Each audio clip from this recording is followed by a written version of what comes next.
I am pulled over on the side because I'm listening to one of my favorite YouTube influencers. But before I left my home, I had just a slew of like social media posts about Black women when it comes to discrimination in the workplace, and how Black women now are the highest demographic in unemployment. We have the highest unemployment rates, yet we are the most educated. And it's very disheartening. My YouTube influencer, well, not mine, but she's one of my favorites that I listen to, actually talks about, she encourages people to leave the country. So a lot of Black women are deciding that it's either they're going to start their own business or they're just going to retire, because it's not a safe space for them to be in right now. It's not a safe space for us as a Black woman to be in right now, and not just our personal environment in terms of our communities, but mainly in corporate spaces. And it's so unfortunate because there's so much talent that's literally going out the window. So much talent that's leaving spaces that are needed. They need that talent. They need those skill sets. They need that knowledge and that expertise. But people are not willing at this particular point. If they're terminated, they're just going to figure out, either try to get another job, or they're just going to figure out how to dominate in their own space in terms of what they know and their skill set and what they can provide as a consultant or a coach. Or they're just giving up altogether. They're retirement age. They don't have to deal with it anymore, and then they're leaving. And it's really unfortunate because we're seeing this as a movement which is going to continue, and nobody is saying, what are we going to do to keep this talent here? What are we going to do to make sure that we provide a safe space for this demographic of very intelligent, very knowledgeable, very skilled women? It's a bit unfortunate that I don't see more posts about what can we do to encourage people to stay. I don't see that. If for those of you who are CEOs, CFOs, or these C-suite positions and offices in organizations, and you deal directly with encouraging talent and keeping talent, maintaining talent, what are you doing to make sure that you are keeping your talented Black women on staff? What's happening? I'm not a person that has I'm one of those people where I provide support with other people who have gone through the same experiences that I have gone through, and I am vocal about my experiences when it comes to bullying and racism in the workplace. Most Black women experience racism on multiple occasions, not just once, but it could be multiple occasions within the same department. It could be within the same company, or they move from one company to the next and it's the same type of environment, and they're hoping things will get better, but then later on they see it as the same type of treatment and behavior towards them. So what's being done to help keep the talent? Most of the organizations that I've worked for did not have conflict resolution spaces. So when we're talking about racism and discrimination and unfair treatment and bullying and things of that sort, yes, harassment for when it's violating a protected law, discrimination, race discrimination for one, well, discrimination of any kind, but we can say race discrimination because a lot of women, Black women, that are going through issues in the workplace are being attacked because of their race, not just their race and their gender, but more so their race. There aren't any real resources that are kind of helping to navigate that space. When they're not going to come into the office. I'm just going to speak for myself and for the women that I have been in network with, and from the posts that I have seen. They're not going to go to their managers to say, I feel like I'm being discriminated against, because they know that that's going to be an automatic termination, because their employer is not going to say, yes, I'm discriminated against you, yes, I'm racist, or yes, I'm a bigot. They're not going to do that. So people are becoming more blunt about the way that they do things. But if it's to where you have multiple people that are can see these things happening, or if it's to where a person can record it, like if they have something on a chalkboard or a poster board, which has happened to me before, and they actually thought that they were going to get away with it. People are taking pictures, people are taking videos, people are posting to their social media platforms, they're tagging creatives, black creatives and black activists. So eventually things are going to get out. What are you doing? Is there anything that you're doing as a executive in your organization? Because having a diversity, equity, and inclusion person, depending on who they are, what their background is and their experience, doesn't always help. It's like they're kind of just sitting there, and especially if you're telling them how you want them to perform in their job instead of really trying to get real results, that's not going to be effective. And a lot of these roles are being taken away, or they're being rebranded as something else, and it's not really benefiting the community that they're supposed to be serving. So, and the community within the organization is not helping the culture of the organization either. So when you have multiple people, that now you're seeing an influx of people stating that they are having they're getting either experiencing abuse or harassment of some sort, and it's protected, then what do you have in place? Because a lot of people don't like to go to human resources. Human resources has always been the key function in any organization for these types of things. But if you do your research, you'll know that a lot of people, especially people of color, do not like to go to human resources, because they know that that's going to start the clock to their employment there, because then their manager or whoever it is that they're having the issues with, and more than likely, even if it's a colleague, it's going to affect the manager in some type of way. But most of the time it's the manager. The clock is going to be ticking for them in terms of their time at that company, because now that person is going to be uncomfortable because they now put the organization on notice, and now that supervisor or that manager is going to do what they can to try to prove some bogus reason for getting rid of them. So they're going to go through, it's not a good fit, or it was a performance issue. She wiped her nose the wrong way, or she spoke out of turn, something stupid, that people are going to see that you're doing this on purpose to try to get rid of them. It's nothing that is substantial in terms of that person's work performance. They're going to also start creating PIPs, anything that they can do that is more of a procedural process to get that person out of that role, to let that person go.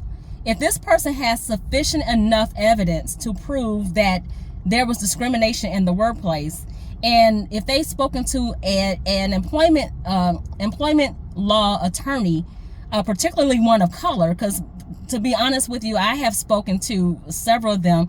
I am in network with several of them, with me being volunteering for the American Bar Association's dispute resolution section.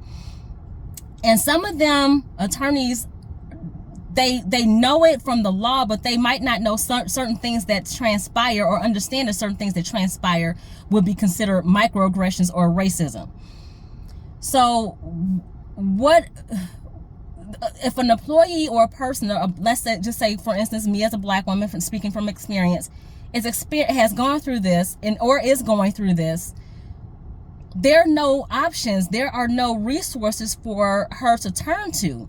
So you can almost guarantee that something is going to come down the pipeline in the form of a legal recourse, in the form of some type of claim or complaint about a person's behavior. And we're talking about, when we're saying a person, we're talking about more than likely their manager. It could be a colleague again, but the manager is the one that's going to start the process for that employee in terms of terminating them. So is going to be against that employer, their supervisor. Whoever this complaint is against is more than likely going to involve the supervisor, who is considered the employer. I don't understand why companies don't have more resources in their organizations to help with conflict resolution, because that is conflict resolution. If a black woman is experiencing this at like once or twice, like at a very fundamental level, for instance, it could be start off very covert at the very beginning. It's still considered a microaggression, which is rooted in racism. She would know that. If she's talking to her friends or her other colleagues or someone in her network that's also a black woman, they're going to know that as well. So then it's more or less at this point, be prepared for the increase in activity with this, or for that person to be more emboldened because they have been getting away with it for the first couple of times. At some point when it happens the first or second time, there needs to be some type of resource in the organization for that person to feel comfortable with talking to about what's going on, and understand what they need to do or what they can do, and possibly invite a conversation with the other person to facilitate a discussion for how you're going to work through this to where it doesn't happen again. That would be an ombuds. Having an ombuds person in your organization specifically for conflict resolution. HR does help with that, but again, like I said before, a lot of people do not trust HR because they know once they go to HR and put the organization on notice, they know what the process is from that point forward. So they might as well start updating their resume quickly and or talking to an attorney or whatever would come along that path. If they can get to it and try to resolve the issues beforehand, before they get out of control, before they escalate, that would be the plan. How many organizations have ombuds? Like a lot of organizations that are small, mid-size, or even big organizations, they don't have an ombuds. You will see ombuds in more higher educational institutions and government spaces, as well as in like international, those large international corporations where they have a slew of employees that they are managing. But what about for the ones that have 10,000 employees or 20,000 employees that are huge but not really international? But they can say from an interpersonal standpoint, they have an abundance of complaints coming through the pipeline, probably more so now than ever when it comes to racial discrimination. And HR can support from one standpoint, but again, before it gets to the point to where it gets to HR, to where it is escalated, what is your resource? What is your resource? And for law firms, there is definitely an issue with law firms when it comes to discrimination in law firms too. We're not talking about just for attorneys and partners and associates, because that is a problem too. And I'm not just talking about discrimination at this point. I'm talking about bullying and whatever else. But law firms have an abundance of interpersonal issues as well. What do you have in place? Why do you not have an ombuds in there and just relying off of human resources and not having a more trusted resource for your employees, staff, accounting, IT, HR, even HR can go to an ombuds, an attorney, regardless of the level, associate, junior associate, a partner can go to an ombuds and say, listen, I'm having this problem with this colleague, or I'm having this problem with this individual in this department, or I'm having life issues at home, and it is impacting how I work and how I show up in my environment, in my department, with other attorneys in this space.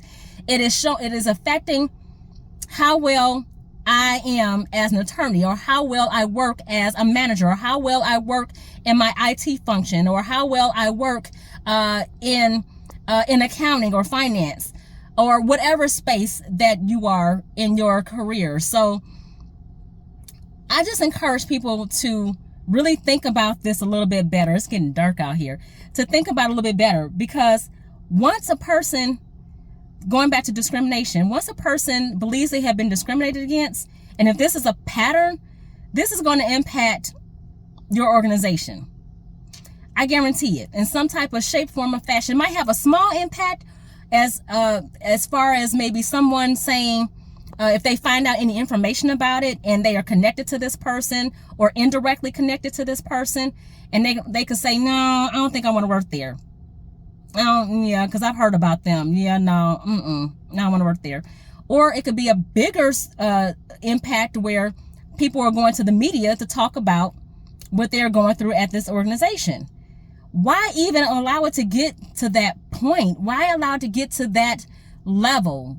Why not have somebody there, invest in someone there that can help support your organization before it gets to that level, to help your best talent stay on board? Because they can say, there was an ombuds that really helped me with my situation. We facilitated this, had a facilitated discussion with the other person. This really helped. This really worked out because I didn't realize I had certain options available to me. This really worked. And so this means to me that this employer cares about me as an employee. They care about my mental wellness. They care about psychological safety. They care about making sure that they address issues in advance. They care about me. So I'm going to stay here in this space. I'm going to stay here with this employer. And then down the line, you know, we're talking about all this stuff that's going on with the government. People can still file discrimination cases against an employer. And keep in mind that more people are talking and exposing organizations. Why would you want to do that? Invest in an ombuds. Invest in an ombuds. And then keep in mind, I said this before to someone, actually a few people.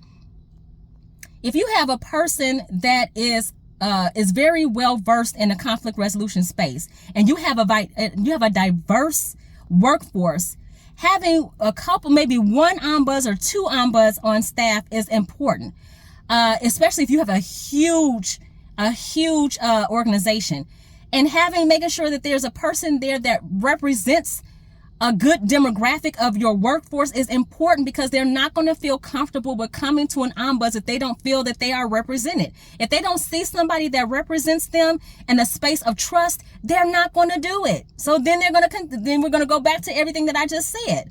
So please consider having an ombuds. If you want to get in contact with me as a contract ombuds, please click the link in my bio and we can have a coffee chat. I am free to have a 15-minute discussion with you to see what is going on, a 15-minute confidential discussion to see what is going on with your organization and how I can support your organization through some of the issues that you are experiencing and the trends that you are experiencing. Get in contact with me and let's have a talk. Bye.